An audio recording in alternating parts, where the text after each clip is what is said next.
Querida Adrián, cuéntenos algo de su infancia. ¿Es verdaderamente ese paraíso del que todos hablan? Creo que la infancia es aquel momento en el que se nos deja soñar y podemos imaginar el mundo como nos gustaría. En ella se empiezan a perfilar nuestros sueños y deseos. Mi infancia estuvo llena de libros y de amor por las palabras. Mi sueño infantil más preciado era abrir una librería. Desde pequeña tuve esa atracción irrefrenable hacia los libros. Voilà, lo conseguí. Abrí una librería pequeñita en la Rue de l'Odéon, en el centro del corazón artístico e intelectual de París. Aquel lugar lleno de magia, en la orilla izquierda del río Sena. Aquel lugar que me atrajo y todavía tira de mi corazón. Usted abre su librería La Maison des Amis de Livres en 1915. ¿Qué recuerda de aquella época? Era muy difícil para las mujeres de la época abrirse paso en un empleo tradicionalmente masculino, y el mundo de los libros así lo era. Editores, impresores, escritores, pero era un empeño muy poderoso el mío. No hay que olvidar que, para poder protegerse, muchas mujeres publicaban bajo nombre de hombres. Yo misma lo hice, y publiqué mis obras en la revista Le Navire d'Argent bajo el seudónimo Solier, inspirado en el apellido soltera de mi madre. Pero recuerdo que sentía que estaba todo por hacer, y puse toda mi pasión y empeño en conseguir que mi librería no solo fuera un negocio, sino también un lugar donde se paladeaba el amor por la literatura. Mi librería fue un referente de vanguardias y un lugar donde se reunía la intelectualidad de la época. ¿Se podría decir que era un salón literario de referencia en el primer cuarto del siglo XX? Sí, me alegra que lo diga, porque para mí fue un logro muy importante.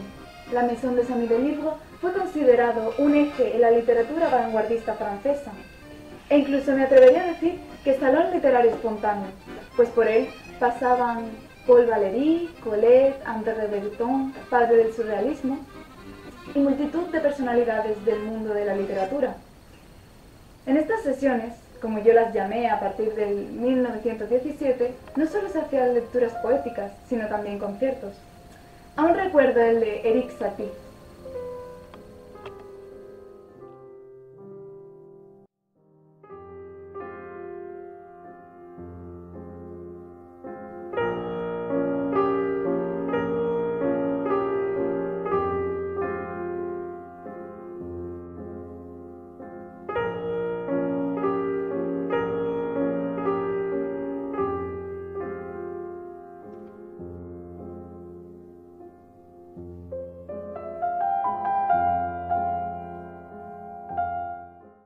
Adrián, su librería era un modo de hacer amigos y amigas muy poderoso. ¿Cuál fue su encuentro amistoso más afortunado? Supongo que le será difícil elegir, dada la cantidad de personalidades de la literatura y el mundo del arte que desfilaron por ella. Sin duda fue el encuentro con Sylvia Weth. Todavía recuerdo aquella tarde gris del mes de marzo de 1917. La vi vacilar ante la puerta de mi librería. Sylvia era tímida, pero muy apasionada a la literatura francesa. La invité a pasar, y aquella tarde se pasó en un pispás. Ambas descubrimos cómo la una amaba profundamente la literatura del país de la otra. Vino a Europa por amor a la cultura francesa, pero su solidaridad la llevó a enlistarse en el voluntariado debido a que estábamos en guerra. La volví a ver 2 años más tarde, y era tan detallista. Me trajo un encendedor grabado. Sin duda ese fue el inicio de una amistad que duró toda la vida, y solía decir que ella era su inspiración. ¿Cómo era en realidad Sylvia Weth? ¿Podría hablarnos un poco de ella? Sylvia era una mujer muy original y con un sentido del humor. Solía bromear sobre sus estudios. No había ido nunca al colegio, pero tampoco le importaban los títulos. Procedía de una familia adinerada estadounidense. Su padre era ministro de Princeton y su madre se empeñaba en que volviese a Estados Unidos para sentar la cabeza, pero a ella se le ocurrió abrir una librería, y así surgió Shakespeare and Company.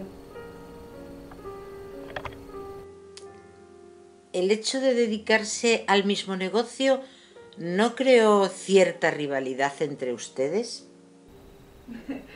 ¿Qué va? Eso es solo una trampa en la cultura androcéntrica, decir que las mujeres somos envidiosas o que estamos predestinadas a ser eternas rivales. Entre nosotras solo había pura admiración y amor. No había sitio en una relación como la nuestra para rivalidades. Y eso que veníamos de realidades sociales muy distintas. Ella venía de una familia adinerada americana y yo de una humilde familia francesa. En común, no solo teníamos el amor por la literatura, sino que también éramos hijas únicas. No solo no había envidia entre nosotras, sino que fui yo quien, tras recibir el apoyo económico de su familia, su madre, que no dudó en enviarle $3.000, le busqué un local, una vieja lavandería, le ayudé a sacar los permisos de apertura y ahí comenzó su andadura. A ella, más que los libros, le apasionaban los escritores. Le cautivaba el genio literario y su mundo, y por eso en su librería llegó a haber más retratos que libros. Tengo curiosidad por saber cómo inaugura una mujer como usted, de clase humilde, un negocio en plena Primera Guerra Mundial. Yo también no tuve ayuda familiar. Bueno, es casi una ironía, puesto que logré abrir mi librería con ayuda de los ahorros familiares, ahorros que vinieron por sendas desgracias. Por una parte, la indemnización que le dieron a mi padre por un accidente laboral que casi le cuesta la vida. Ese dinero fue capital. Aunque me considero pacifista convencida, la guerra hizo que los hombres tuvieran que irse al frente, y así se abriesen trabajos que antes estaban cerrados a cal y canto para las mujeres. Fue un tiempo más permisivo. Las mujeres comenzamos a tener más protagonismo en la sociedad por falta de hombres, y la orilla izquierda del río Sena era el lugar perfecto para comenzar un proyecto de vida. ¿Y qué otras diferencias habría entre ustedes? Bueno, yo había estudiado filosofía, latín, matemáticas, historia. También me gustaba escribir, y en 1923 publiqué un poemario, y en el 32 un libro en prosa. También escribí artículos en Figaro Littéraire y me carteé con personalidades del mundo de la literatura y del cine. Silvia tenía muy buena intuición para descubrir quiénes eran los escritores. Carecía de estudios oficiales, pero sabía 4 idiomas. Se había recorrido Europa y defendido el voto femenino en Italia. Había escrito obras como Spanish Feminism en 1916. Era iconoclasta y abrió paso a la imagen femenina. Llamaba la atención por sus pantalones y su pelo corto. Yo misma la imité, y tras conocerla me atreví a cortarme el pelo. La forma de vestir y de peinarnos era una conquista en aquella época. Silvia era aventurera y apasionada, y se embarcaba en empresas solo por puro placer. Por ejemplo, la publicación del Ulises de James Joyce la llevó a la bancarrota. La ingratitud del escritor dublinés, quien, tras haber firmado un ventajoso acuerdo con un editor estadounidense, se olvidó de todo lo que Silvia había hecho por él. Pero ambas nos fortalecíamos juntas, en un acto de lo que ustedes llaman hoy día sororidad. Y fuimos mucho más que libreras. Yo me empeñaba en que las mujeres cambiaran su relación con la lectura. Por ello facilitaba ediciones más baratas para que las pudieran comprar, ya que el valor adquisitivo de una mujer en aquella época era bajo o muchas veces inexistente. Ambas prestábamos libros para que ninguna mujer se quedase sin leer.